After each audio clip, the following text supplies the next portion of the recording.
Okay. So, let's start with the basic. About a year before you were drafted, what was your opinions on the war in Vietnam? Well, let me set you to the stage. In the late 60s, you had 3 network TV stations and PBS. That was it. And you can't manage what you can't measure. So the Army, in its infinite wisdom, came up with a thing called body count. So every night, you'd watch the evening news, and Walter Cronkite would come on and tell you that, 150 Vietnamese died and 2 Americans. That was the Army's way of measuring their success.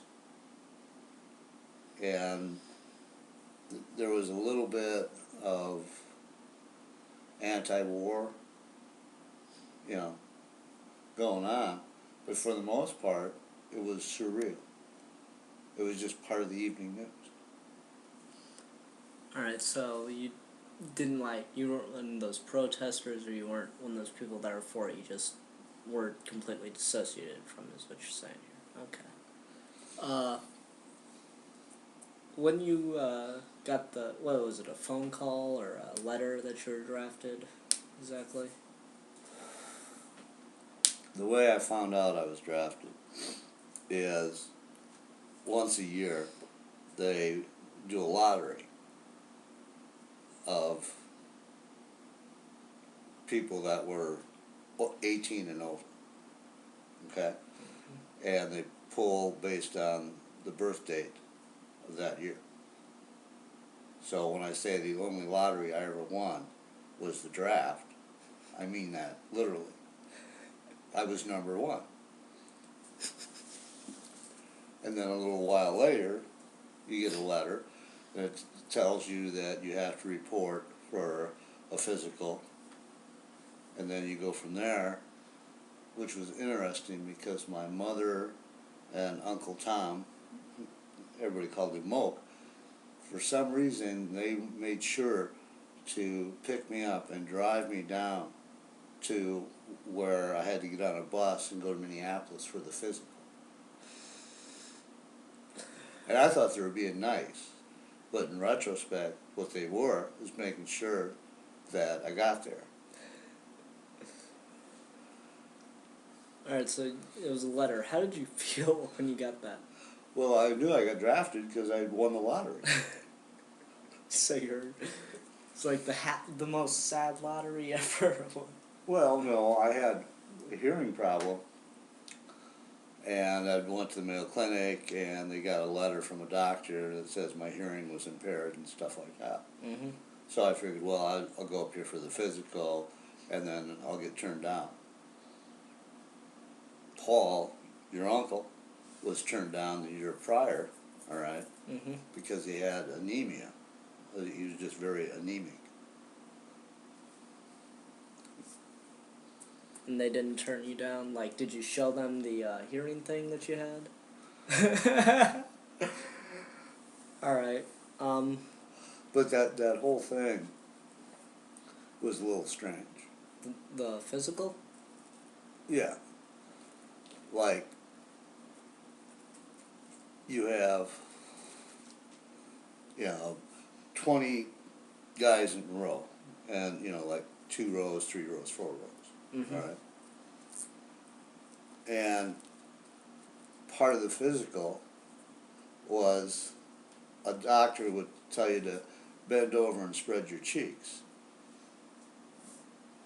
Guys in a row. So when they did that, the doctor said to one guy, you have some feces there. And the guy turned around and says, what'd you expect, candy? Wow.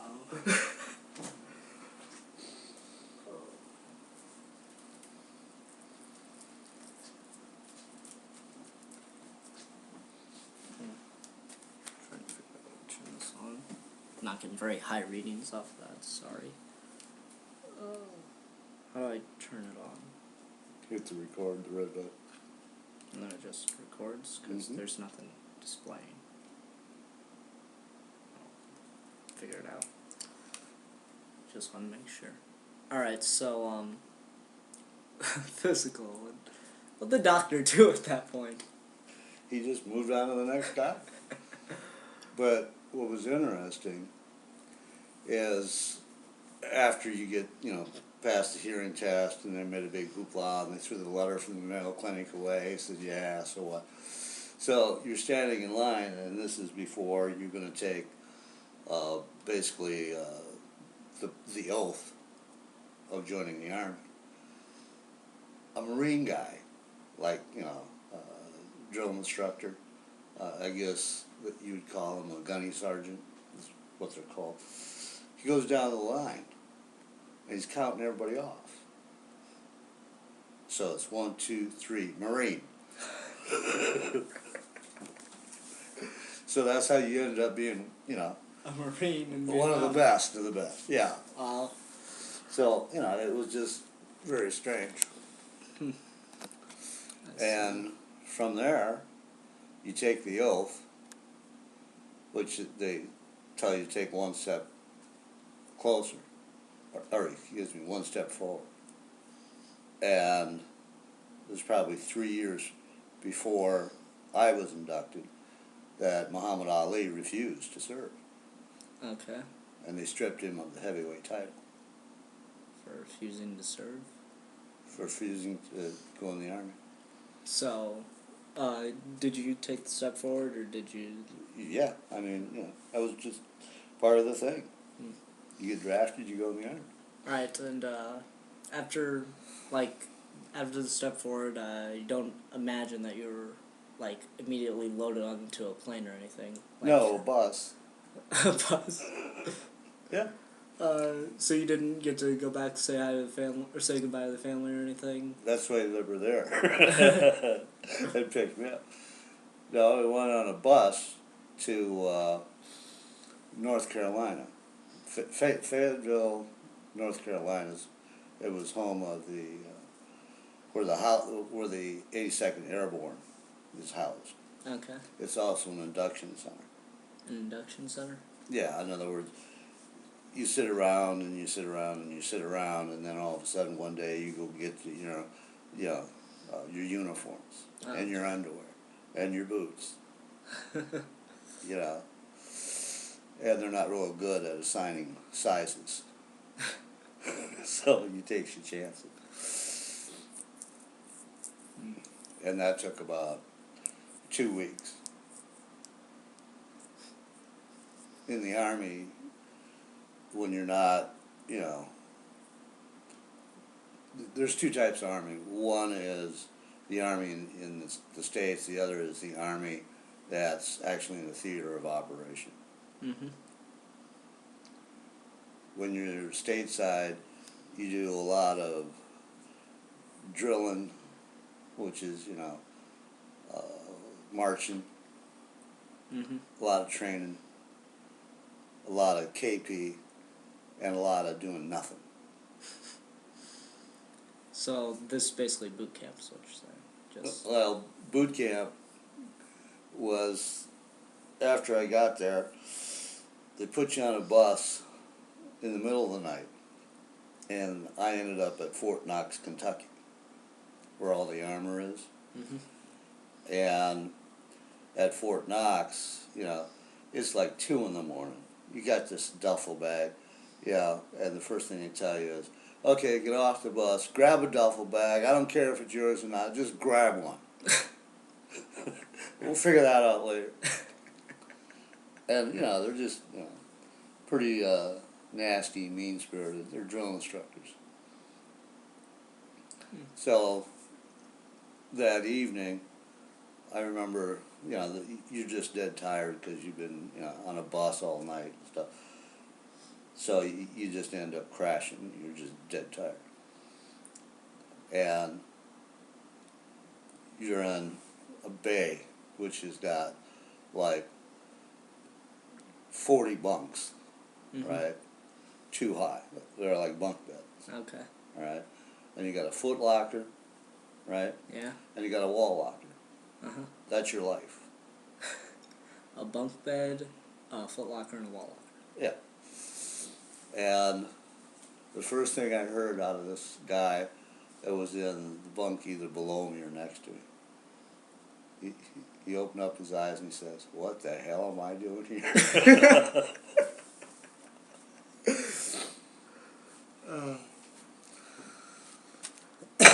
Alright, so, you're at boot camp or whatever it's called. Basic training. Basic training, alright. 6 weeks long in Fort Knox, Kentucky, in the middle of winter. Well, it's Kentucky, so is it snowing or? No, Ah, well, that's good. it rained a lot. Trying to think about anything special or memorable happened while you were in basic training.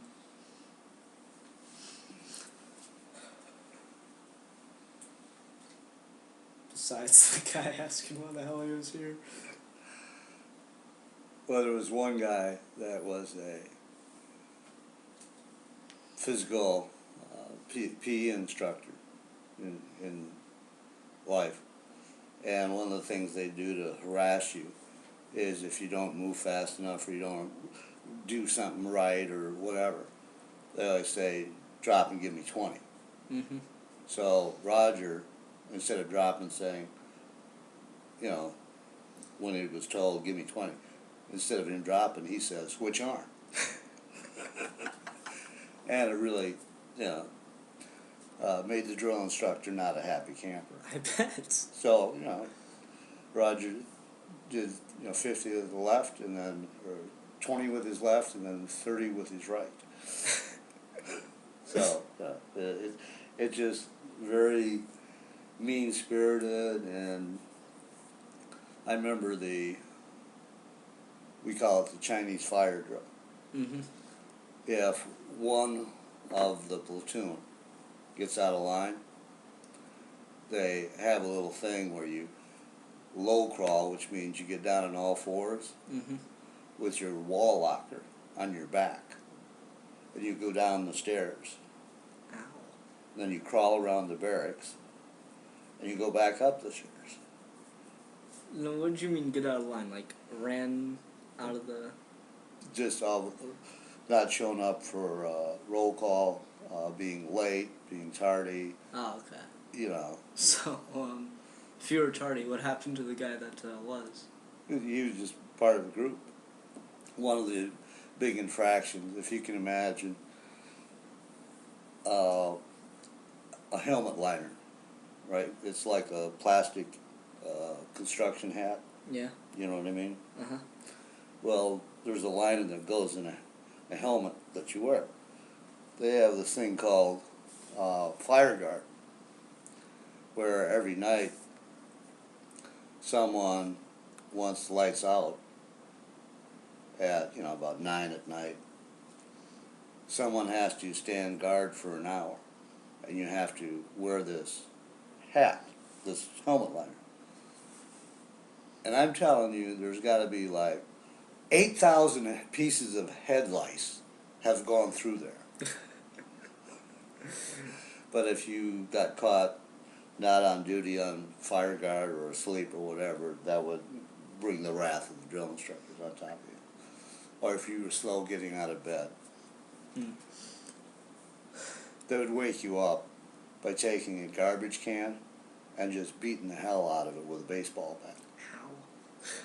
And it would be like 5:30 in the morning. And if you weren't, you had 10 minutes to shit, shower, and shave, and then get down for a roll call. And a roll call is, you got 10 guys, 4 lines, right? And they read off your name, and you have to answer here.